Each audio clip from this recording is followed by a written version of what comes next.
በስመ አብ ወወልድ ወመንፈስ ቅዱስ አሐዱ አምላክ። መጋቢት 2 በዚች ቀን የኒቅዮስ ኤጲስቆጶስ አባ መከራዊ በሰማዕትነት ሞተ። ይህም አባት በግብጽ ደቡብ ከምትገኝ ከስሙናይን ከታላላቆቿ ወገን ነው። ለኒቅዮስ ከተማም ኤጲስቆጶስነት ተሾመ።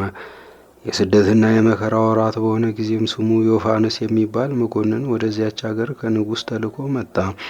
የክርስቲያን ወገኖችን የሚያሰቃይ ዘንድ ጀመረ። የዚህንም የቅዱስ ኤጲስቆጶስ አባ መከራዊን ዜና ሰምቶ ወደ እርሱ ያመጡት ዘንድ ወታደሮቹን ላከ። እርሱም ወደ መኮንኑ ከመሄዱ በፊት ወደ ቅዱስ መሠዊያው ገባ። እጆቹንም ዘርግቶ ጸለየ። ንዋየ ቅድሳትንና የመቀደሻውን ልብሶች በመቅደሱ ውስጥ አኖረ። ከዚያም በኋላ ቤተ ክርስቲያኑን ይጠብቅ ዘንድ ወደ እግዚአብሔር ኢየሱስ ክርስቶስ ፈጽሞ ማለደ።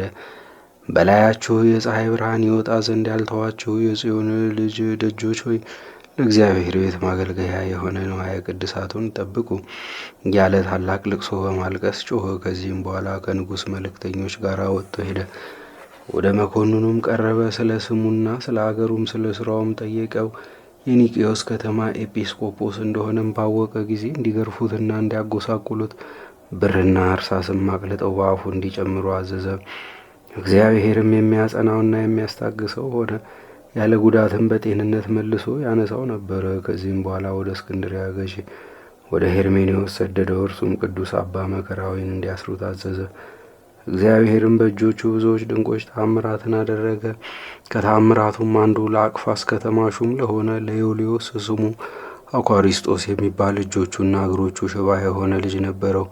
አባ መከራዊም በላዩ ጸለየ፣ ከደዌውም አዳነው። ከዚህም በኋላ በዮልዮስ ቤት ቀድሶ ለአማንያን ስጋውና ደሙን አቀበላቸው። ስለ ስጋውም እንዲያስብና ገድሉንም እንዲጽፍለት ከዮልዮስ ጋር ስምምነት አደረገ። መኮንኑ ሄርሜኔዎስም አባ መከራዊ ስላደረጋቸው አስደናቂ ታምራት በሰማ ጊዜ በተለያየ ስቃይ ያሰቃዩት ዘንድ አዘዘ። ሕዋሳቶች ውስጥ ይቆራረጡ በመንኮራኩሮች ውስጥ አስገብተው አሰቃዩት። ለነጣቂዎች አንበሶችም ጣሉት፣ በባህርም አሰጠሙት፣ በእሳት ምድጃ ውስጥም ጨመሩት።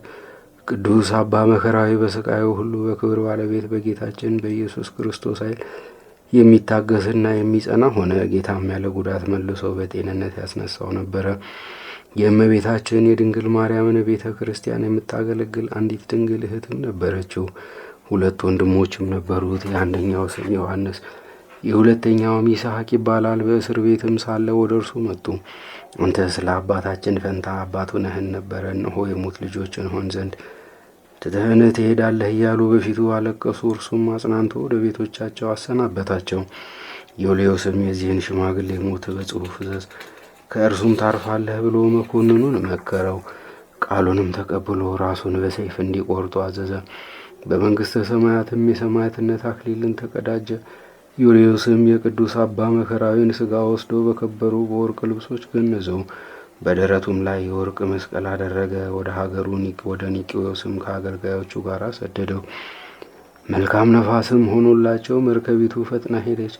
በከተማውም በር አንጻር ደርሳ ቆመች። ቀዛፊዎችም ሊያንቀሳቅሷት ፈልገው ነበር፣ ግን አልተቻላቸውም። አብዝተው በደከሙም ጊዜ ሥጋዬ በውስጡ እንዲኖር እግዚአብሔር የፈቀደው ቦታ ይህ ነው የሚል ቃል ከበድኑ ወጣ።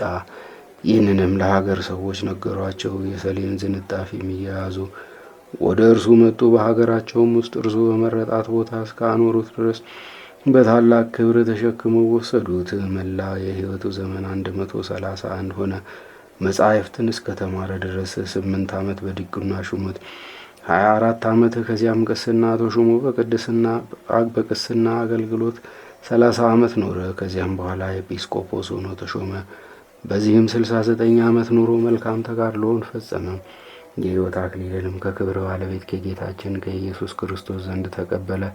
ጸሎቱም በረከቱም ከእኛ ጋር ለዘላለም ይኑር አሜን። ዳግመኛም በዚች ቀን የሮሃ ሀገር የሆነ የተሰወረውን የሚያይ ቅዱስ ጎርጎርዮስ አረፈ።